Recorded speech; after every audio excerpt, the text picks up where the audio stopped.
underline. Omong dikit tapi nyelekit. Bersama Om Bob. Temukan di channel YouTube Om Bob Indonesia. Om Bob, KPU akan mengatur visi misi Capres dan Cawapres. Bagaimana Om Bob menggarisbawahi masalah ini? Ya, kemarin itu kan sempat ada ya bahwa KPU itu mengeluarkan statement bahwa KPU akan mengarahkan visi dan misi dari Capres dan Cawapres, juga anggota legislatif DPR ya. DPR itu bisa DPR pusat, bisa DPRD juga ya.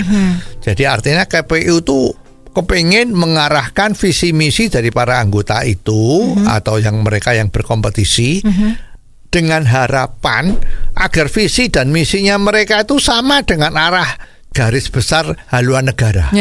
Nah, ini statement seperti ini terus terang yang membingungkan ya. Membingungkan sekali. Visi misi itu kan sebetulnya alat untuk berkompetisi dari para calon tadi itu. Betul. Kalau sekarang diarahkan oleh KPU, nanti saya berani ikut nebak-nebak lah ya. Bahwa hampir semua nanti visi misinya kan sama. Nah, karena udah diarahkan sama KPU. Betul. Kamu pembangunan harus begini, kepada rakyat harus begini, ya kan? Visi misinya kan begitu. Betul.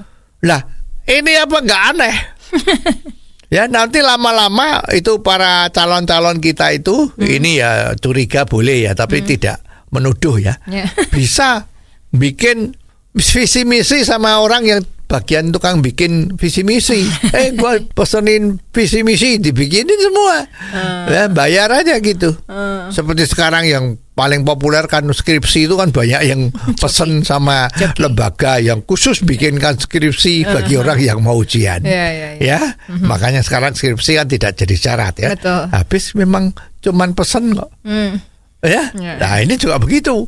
Nah, nanti kalau visi misi diarahkan sama KPU semua sama isinya. Nah, ini kan terus terang ini keberatan ya. Ini tidak betul, ini salah kaprah.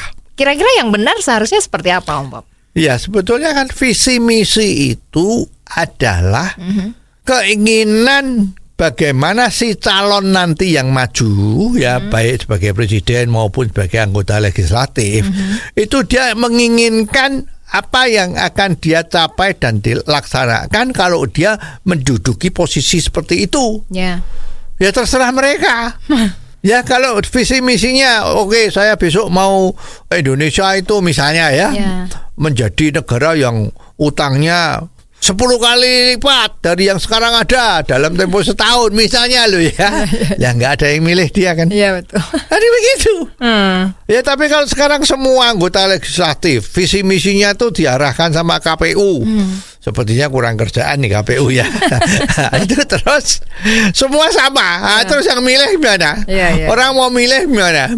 Ya, kalau sudah diarahkan kan semua yang mau maju itu kan yang mau bikin visi misi kan nggak berani jauh-jauh dengan yang sudah diarahkan itu. Nanti didis gimana gitu kan? Kan nggak bisa. Jadi visi misi itu harus dilepaskan. Silahkan, you mau apa? Visimu gimana? Misinya gimana? Kalau andaikan Anda udah duduk jadi anggota DPR, ya jadi terserah dia. Ya kan, kalau dia ngomongnya muluk-muluk, lah kan rakyat atau yang milih kan juga mikir loh. Kok muluk-muluk? Dia kepengen dalam 5 tahun kita sudah bisa ngirim astronot menuju planet Mars, misalnya begitu. Nah, ini kan orang mikir ini ngibul bah, gitu kan? Nggak mungkin dia dipilih. Ya, jadi ini harus betul-betul silahkan. Jadi bukan diarahkan sama KPU. Ini kan jadi sepertinya tuh, waduh gimana ini? Ya, kalau sudah seperti ini gimana? Kan teman-teman kita yang mencalonkan diri itu kan menjadi tidak bebas bergerak. Ya, visi misi kok diarahkan. Ya, visi misi ya yang ngarahkan biar tim kampanyenya di mereka.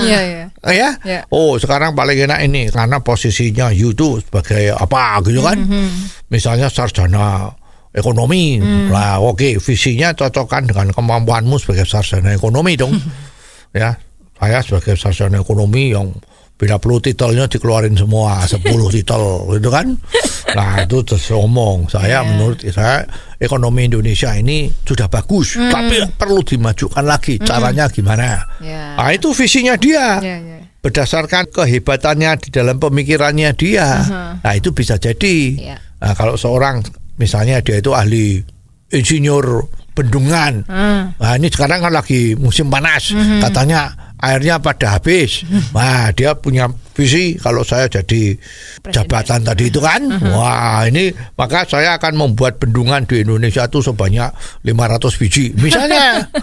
Ya, dengan teknik saya yang paling modern, ya biayanya akan kecil. Nah, seperti itu. Wah, jadi orang milih, wah, para petani kalau milih ini bisa jadi pemimpin kita ini, kita nggak akan kehabisan air misalnya. Musim hujan tidak banjir, musim kering airnya berlimpah sehingga panennya tidak ada masalah. Ya sekarang kalau kita dengar kan masalah kekeringan, jadi pangan mungkin kurang ya. Masalah El Nino itu semua ada alasan untuk tidak berbuat sesuatu sesuai dengan target. Nah ini kalau ada calon kandidat yang visinya seperti itu, wah mungkin kita bisa milih dia.